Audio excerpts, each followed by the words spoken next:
Buenas tardes, empezamos nuestra clase del tema número 9 en su segunda parte, y esta es la última clase, puesto que ya concluimos los contenidos temáticos del plan global. Habíamos establecido que un elemento fundamental es incorporar en la formulación del plan, en la parte que corresponde a la formulación del plan, incorporan, hemos dicho, políticas, objetivo general, objetivos específicos, y de estos objetivos específicos, lógicamente, van a surgir programas, proyectos, etcétera, ¿no? Y todos ellos, lógicamente, cuando se formula el plan, tiene que estar mirando a las conclusiones del diagnóstico. Entonces decíamos, hay otra parte importante que es que se tiene que incorporar dentro de la formulación del plan, la ejecución del plan. Es decir, cómo se pretende ejecutar el plan. Se tienen que dar, hemos dicho, elementos del todo valederos para la ejecución del plan, y estos elementos valederos, lógicamente, que tienen que ser descritos en sus características, de manera que puedan ser comprendida la ejecución del plan turístico. Habíamos dicho que un elemento fundamental es tener que escalonar el desarrollo turístico, es decir, la ejecución del plan. Se tendrá que establecer cuáles son los proyectos que han sido priorizados. Estos proyectos pueden ser priorizados por la inversión que van a tener y la rentabilidad que puedan obtenerse una vez ejecutados, ¿no? Los proyectos. Entonces, a menor inversión y mayor rentabilidad de estos, lógicamente que esa es una variable que se toma en cuenta para poder priorizar el desarrollo. Luego tendrá que ser también otras, hemos dicho, mirando siempre el mercado, las características y el comportamiento que tiene el mercado turístico, toda vez que el mercado es demasiado susceptible, el mercado turístico es demasiado cambiable. Y yo me acuerdo una vez, cuando estuve hace muchos años atrás, por teoría nosotros nos habíamos enseñado de que el mercado es tan sensible de que por cualquier situación, es decir, los flujos turísticos varían. Y uno muchas veces dice, no, eso dice la teoría, ¿no? Pero yo he palpado, he visto en mano propia, porque en esa ocasión yo estaba en Berlín, estaba a cargo, muchos años he estado a cargo de la parte del marketing turístico, especialmente en la parte de participación de ferias internacionales del turismo por toda Europa. Por más de 8 años he estado en diferentes gobiernos. Y me acuerdo que en ese entonces, en la Bolsa de Turismo, que es la feria internacional más grande del turismo que existe a nivel mundial, es la de Berlín, sucedió un problema sanitario, el cólera, que no era tan drástico como ahora es el COVID, ¿no? Y me acuerdo de que la noticia llegó a la parte del ala del sector de los stands de América Latina, de los países de América Latina, y decían que un vuelo que había salido de Buenos Aires, ya no me acuerdo, no sé si era Aerolíneas o era Aeroperú, que existía en ese entonces, y salió de Buenos Aires, llegó a Lima, dejó pasajeros y subieron pasajeros de Lima. Ahora no me acuerdo bien si era a Frankfurt, a Berlín o a París. Pero la noticia era de que, lógicamente, que el avión cargó combustible en Lima, y Lima, es decir, Perú ha sido uno de los países más castigados con el cólera. muy, muy castigado, ha sido uno de los países de Sudamérica más castigados. Y subieron también la comida para dar a bordo, ¿no? Porque un vuelo desde cualquier ciudad sudamericana, desde cualquier capital sudamericana hasta Europa, son 12 horas reloj que dura el vuelo. Entonces llegó la noticia de que los pasajeros que se habían alimentado, habían servido la comida que da la línea aérea, el catering que da la línea aérea, se habían contagiado de cólera. Pero eso había ocurrido 2 días antes, la noticia ya estaba en la bolsa de Berlín. Y los posibles compradores, porque lo que se hace en las ferias de turismo es negociar, ¿no? Lo que llamamos los buyers y los sellers. Es decir, se dedican a negociar 3 días. Los primeros 3 días de la Feria Internacional de Turismo está cerrada. Solamente están allá los compradores y los vendedores de productos turísticos. Y los otros 3 días restantes recién está abierta al público. Entonces hemos visto ahí cómo el mercado cambió, pero en un momento. Esas negociaciones que habían tenido seguramente por tiempo largo, que ya habían negociado los operadores receptivos peruanos, los operadores receptivos argentinos, etcétera, cómo afectó y los grandes tour operators que llamamos, o las agencias de viajes europeas detallistas que ya estaban también visitando los stands para ya negociar todo eso, automáticamente se cesaron y dijeron, el mercado de Sudamérica se cierra.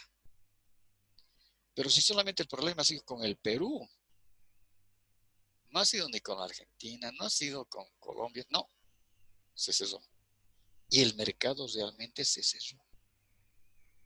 Es decir, esas agencias de viajes detallistas que venden producto turístico sudamericano prefirieron ir a negociar para vender producto turístico centroamericano o finalmente producto turístico asiático.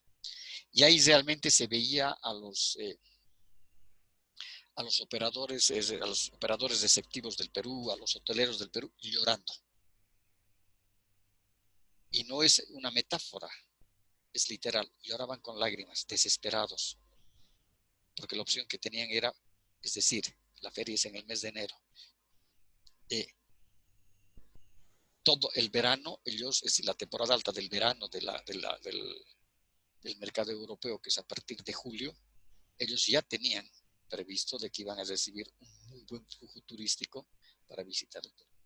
Lloraban porque decían, ¿cuánto hemos gastado en este caso, en los pagos, en los prepagos que hay que hacer a los hoteles, a los restaurantes, las líneas aéreas, los vuelos charter?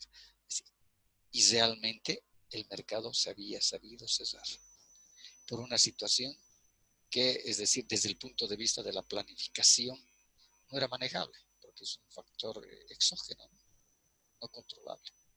Y eso es lo que ahora ha pasado, ¿no? Solamente que ahora, es decir, es mucho más grande porque ahora ha pasado a nivel mundial. Y no solamente es una parte de un continente que puede tener la pandemia, es todo el continente. Y nos damos cuenta mucho más ahora, puesto que, imaginémonos, Italia, España, están desesperados, porque son los principales países que reciben turistas extranjeros, ¿no? Y ahora nos estamos dando cuenta de que buena parte de su PIB, de su Producto Interno Bruto, de su balanza de pagos, y dependía del turismo. Es decir, a España ingresaban 56 millones de turistas año. ¿Cuánto de dinero era eso? Lo mismo a Italia, un poco menos a Italia, y la mayor parte de las ciudades europeas. Estamos viendo cómo se están quedando desempleados miles de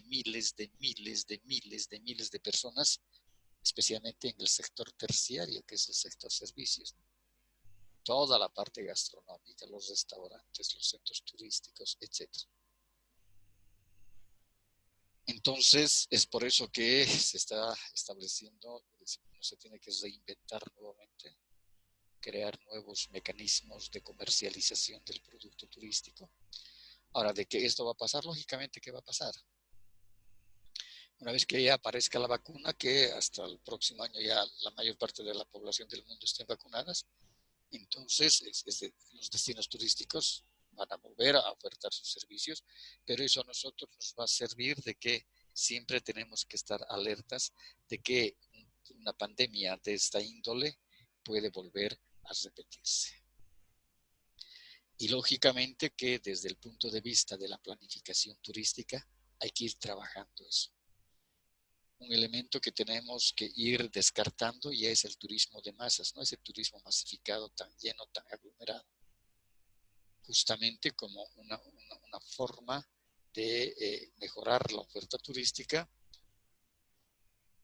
es trabajar más hacia el turismo con pequeños grupos, trabajar mucho la parte del turismo de aldea, el turismo comunitario, el turismo rural, donde sí se manejen grupos, pero que no sean grupos tan masificados.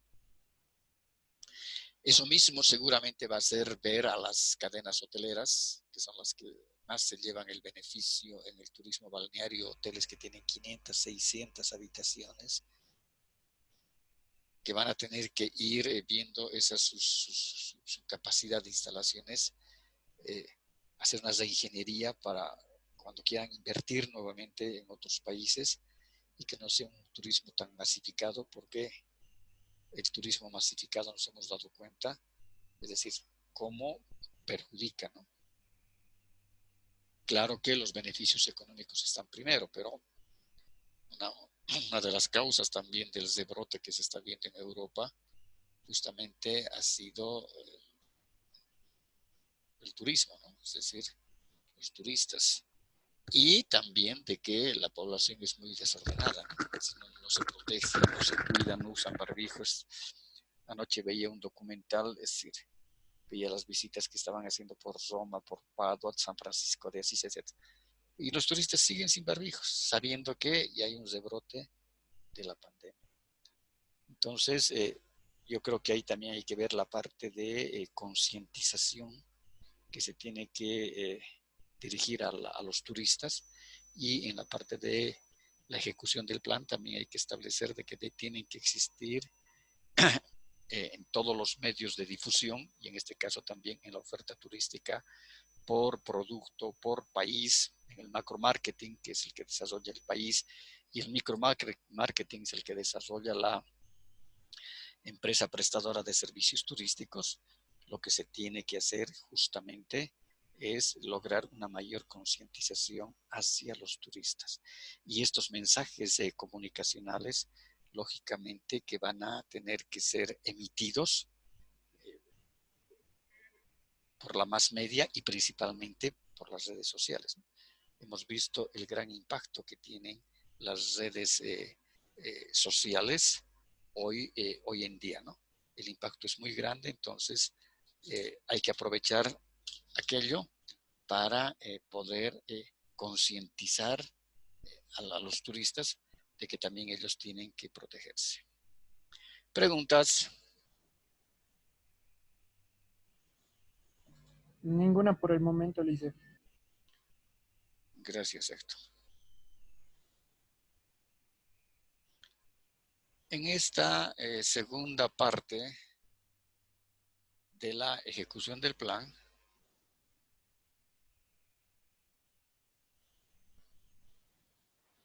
vemos de que tienen que existir zonas naturales, y si es que se van a incorporar áreas protegidas, zonas que están protegidas medioambientalmente, entonces dentro de las zonas naturales y protección medioambiental, las zonas naturales y arqueológicas deben estar legalmente establecidas. Y aquí se refiere esto. Más bien que en nuestro medio, es decir, en nuestro país, se han ido creando hasta hace 20 años atrás, muchas áreas protegidas, ¿no?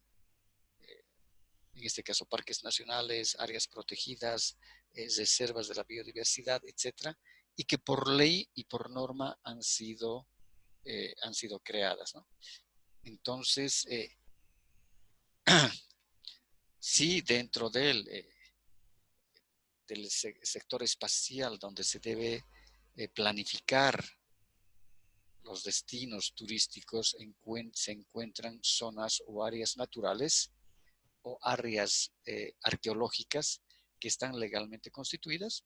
Entonces es lógico eh, tener que adherirnos y mirar esa normativa para poder proponer el desarrollo de actividades turísticas en estos sectores, ¿no?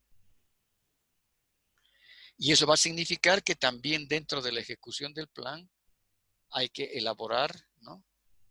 Y dentro de la formulación del plan también planes específicos de gestión y conservación. En este caso de conservación medioambiental y también de conservación cultural, en este caso puede ser arqueológica, antropológica, etcétera. Y planes específicos de gestión. Y nosotros vamos a entender a la gestión en el cómo, decíamos, ¿no?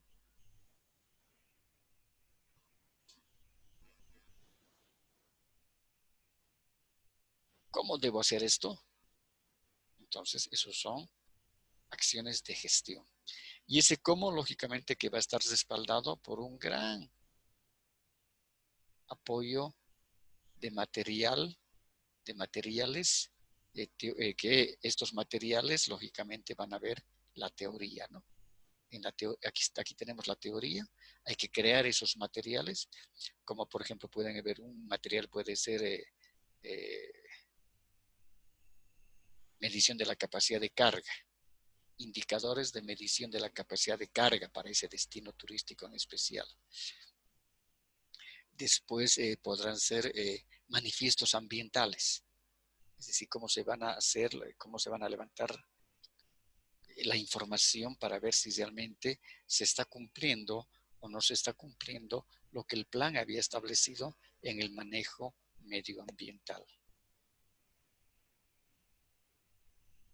Y lógicamente, eh, si es un área de protección arqueológica, cómo se está haciendo para que, cómo se va, cómo se pretende proteger aquello, especialmente de los saqueadores también, ¿no? En las áreas arqueológicas siempre han existido desde hace un sinnúmero de años, 20, 30, 40, 50, han existido saqueadores, ¿no? Que se enteraban de que habían chulperillos y cosas y pensaban que podían encontrar ahí oro, ¿no? O plata, mineral, en monedas, en esto, en artefactos, en cosas. Eh, en monedas en la época de la colonia, los famosos tapados, ¿no? Y en la parte, en este caso arqueológica, de las culturas antiguas, los tihuanacatas, los urus, los chipayas, incas, etcétera, a sus personalidades siempre enterraban con sus mejores ornamentos. Y en este caso, de esa manera que se han podido recuperar eh, y todas esas piezas que hoy podemos verlas y apreciarlas en el Museo de Oro en La Paz, ¿no? En la calle Jaén, el Museo de Oro, y que son piezas que corresponden a la época del Tiahuanaco expansivo y también algunas hay unas pocas de la época del Incaria, ¿no? Pero esas han sido, lógicamente, sacadas por los arqueólogos cuando han abierto las chulpas. Pero han habido muchos desaforados que rompían las chulpas, todo eso, por buscar solamente el oro y abandonaban las cerámicas, rompían la cerámica y todo eso. Entonces, tiene que haber, en este caso, elementos, ¿no? Que nos permitan, elementos de gestión que nos permitan establecer el cómo nosotros vamos a proteger tanto las áreas naturales como las áreas culturales o arqueológicas. Y esto, hemos dicho, aquí tenemos, es utilizando herramientas. Y estas herramientas, lógicamente, que la información la van a obtener de la teoría. Otro elemento fundamental dentro de la ejecución del plan que se debe incorporar es la planificación detallada de directrices de diseño. Es decir, para proyectos específicos, la planificación tiene que estar muchísimo más detallada. Por ejemplo, la planificación de un centro turístico. Entonces, la ubicación del uso del suelo. Es decir, siempre va a haber problemas con el uso del suelo. Si se decide, por ejemplo, que en el sector de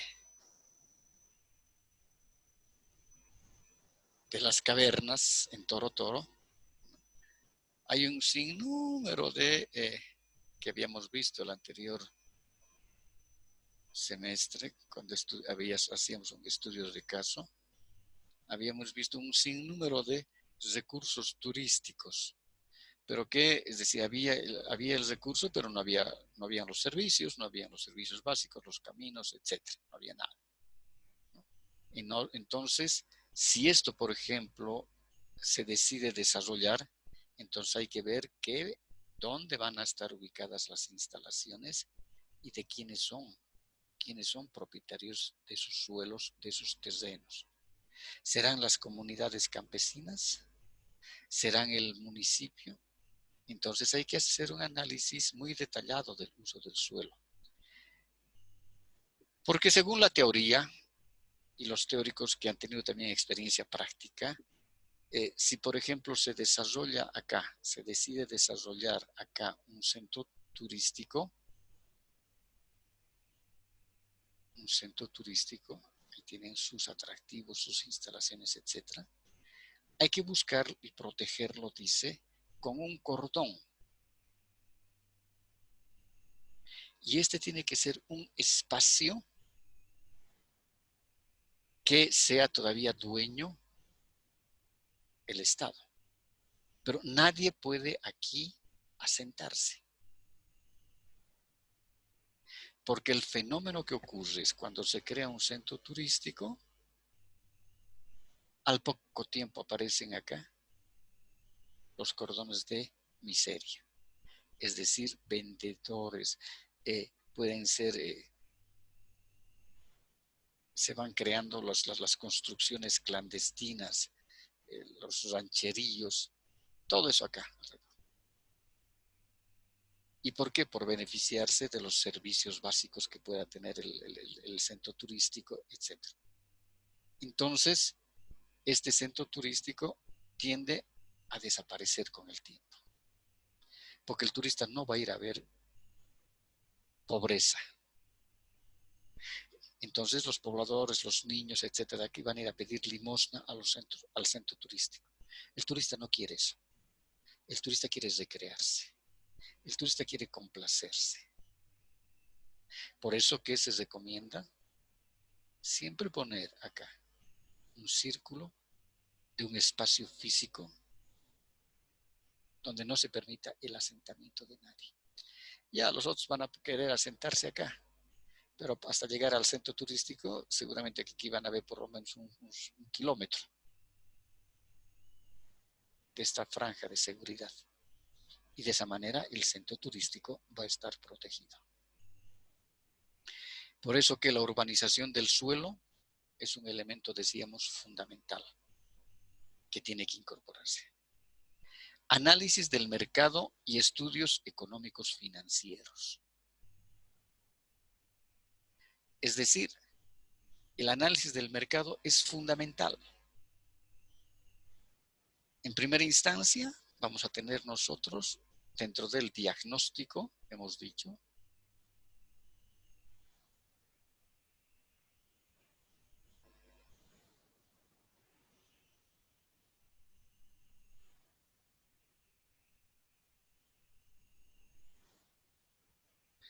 este diagnóstico tiene que incorporar una investigación de mercados. La investigación de mercados, hemos dicho y nos repetí muchas veces, es el elemento fundamental y definitorio. Porque esa investigación de mercados nos va a decir cuántos turistas se pretenden que van a ingresar cuando se ejecute el plan. Y de esa investigación que nosotros estamos dando toda la credibilidad a esta investigación de mercados, se va a hacer la propuesta de la inversión. Y hemos dicho, esta inversión va a ser de dos características. Va a ser una inversión pública, que va a ser el Estado,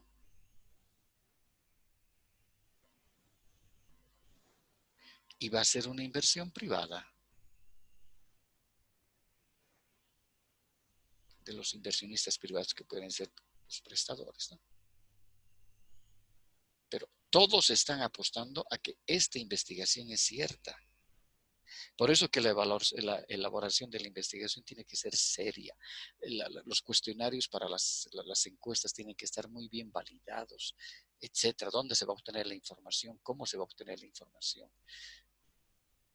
Porque la inversión está jugándose acá.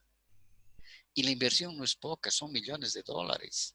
¿Cuánto cuesta hacer un hotel, por lo menos de 20 habitaciones, 30 habitaciones? ¿Cuánto cuesta un camino? ¿Cuánto cuesta poner servicios básicos? Le va a costar al Estado, a los inversionistas poner su dinero en la infraestructura de receptividad y todo aquello.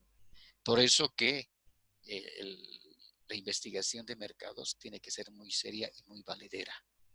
Porque también nosotros vamos a necesitar, se tiene que establecer los estudios económicos financieros de cada proyecto.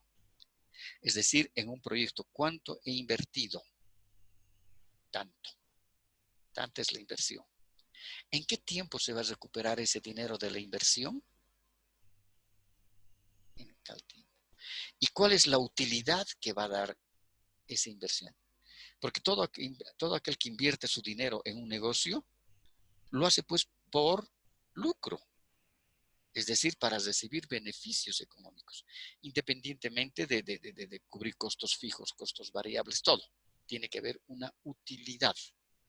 Y ahí tenemos dentro de la asignatura que ustedes van a cursar de proyectos turísticos, el TIR, el BAN, etcétera, que son indicadores económicos para ver la rentabilidad de los proyectos.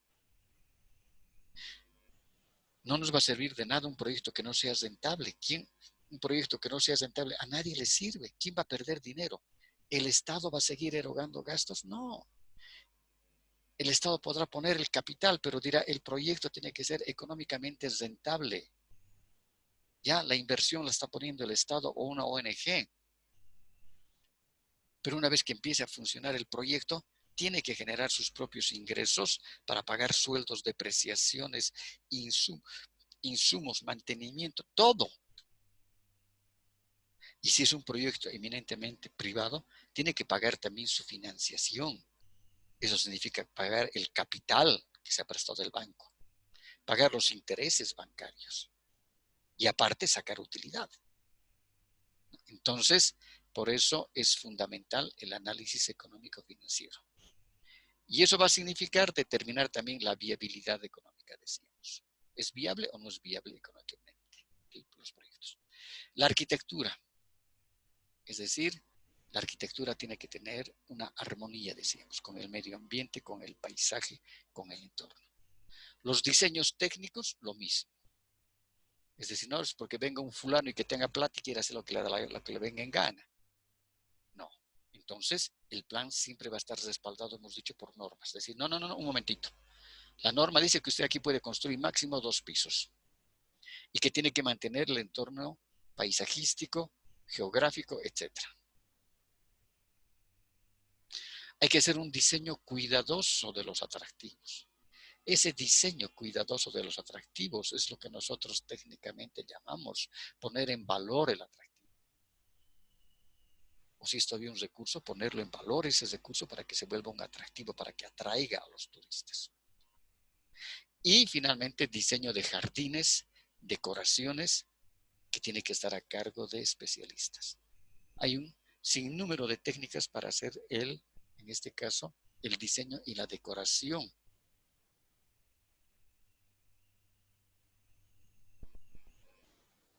De los jardines. ¿Preguntas?